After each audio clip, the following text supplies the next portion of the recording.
This is my great-great-grandfather, William K. And this is his summer house. You are going to be taken on a tour that you've never seen the likes of this before. Come on down. It's a journey into a magical world. It's the Gilded Age, Jazz Age, right here, right now. Come and join us. Before there were tech billionaires, before Hollywood elites, there was one family who ruled America's streets, skylines, and railways, the Vanderbilts.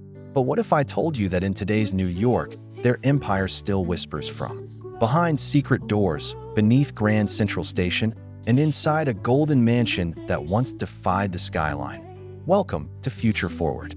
Before we dive in, hit subscribe, give this video a like, and let's unlock a side of New York you've never seen before. Stay with us. Because the truth about America's first dynasty is more thrilling than fiction, and it's hiding in plain sight. At their peak, the Vanderbilts were America's answer to European royalty. They built railroads that connected a nation. They funded institutions, shaped cities, and dined in ballrooms lined with real gold leaf. But power fades, and when it does, it leaves behind secrets. We are literally right now facing the beautiful bay and the Alva, which was the largest ship at the time that my great-great-grandfather Willie K built. It would be docked over there. Sadly, during World War II, it was sunk by a German submarine. The reason that he bought the property was because it was deep enough for a boat of a magnitude of 264 feet that could actually be sitting here and resting here. This is an incredible museum because he was an amazing voyager. So it's celebrating all of his artifacts, and the museum is exactly as it once was. So we're going to go into Willie K's master bedroom. So this is what's known as a writing chair. He would sit, I guess, in a position like this, and the tails would be behind. My great-great-grandfather, every night, would either be delivered a bottle of Coke and or a glass of champagne. And the butlers would bring him, the two of them. Why?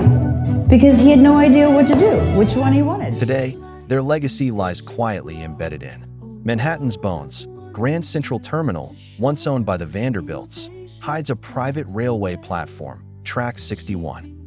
Rumor has it, it was used by President Roosevelt to enter New York unseen. Could this underground lair still be active? We'll get to that. On Fifth Avenue, where their 70-room mansions once stood, only shadows remain. One property, once dubbed the Petit Chateau, was so extravagant it made European monarchs look twice. What's this? Her beautiful bath and shower, and that's her scale, which is so incredible.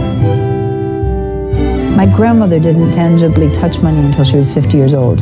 She was a socialite, and so she basically went to parties watching the Gilded Age. The majority of the show is actually very much based on my family. That party was thrown by Alva. We celebrate the men in the family. We do not celebrate the women enough. We don't. So you have Gertrude Vanderbilt, who started the Whitney Museum. You have my great-great-aunt, Consuelo Vanderbilt, the Duchess of Marlborough. She had this beautiful, long, elongated neck, and she became one of the leading suffragette. Now, a department store. Imagine telling Cornelius Vanderbilt his palace is now next to a Sephora. But not everything disappeared, because some rooms, some doors, are still there. I end this special tour with Consuelo Vanderbilt Costin, a direct descendant. We uncover the private access tunnels, hidden elevators, and elite-only areas you'd walk past without a second glance. And then there's the most unbelievable discovery. These spaces aren't just cool. They're time capsules of what America used to dream about. But they also ask us hard questions. What happens when wealth surpasses utility? What legacy are today's elite building? And will any of it last? The Vanderbilts built an empire and lost nearly all of it within 3 generations.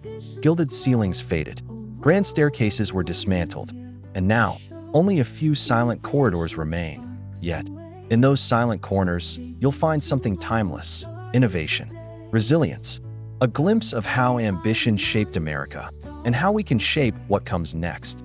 Because if a family could reshape a city with railroads, art, and audacity. We are at Grand Central. William Henry Vanderbilt opened this, there was over 150,000 people that were here, and it was the benchmark really of kind of the New York heyday. So if you come down and look up and see how beautiful this is, and we can actually see the rectangle to show the difference between where it was to where it is today. Only for you, we're actually going to take you down a very secret little passageway into the hidden gems of Grand Central. Imagine what you can do with the tools of today. The Vanderbilts' golden mansions may be gone, but their secrets still echo through the streets, tunnels, and rooftops of New York. And if you know where to look, you'll see that legacy lives on in every innovation, every bold idea, every modern reinvention of the American dream. Watch our next video, The Billionaire's Bunker Under New York, Fact or Fiction?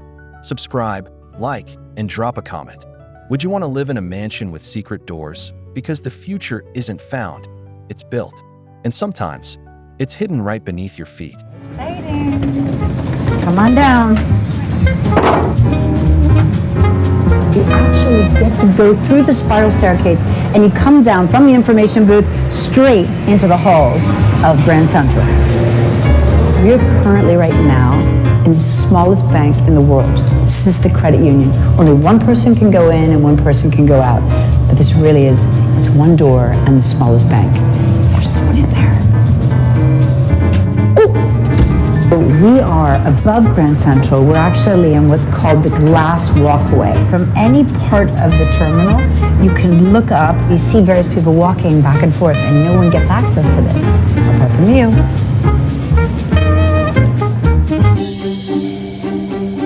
So not many people know in Grand Central there's actually this amazing tennis court. Even before that, it was a ski slope. And right below is where my great-great-great-great-grandfather statue is. This is Cornelius Vanderbilt, the man who basically built the railroads. Cornelius started with $100 that he asked his mother. And at one moment, he actually had more money than the United States Treasury. The Vanderbilt properties, everything that my family represents, I want that history to stay alive.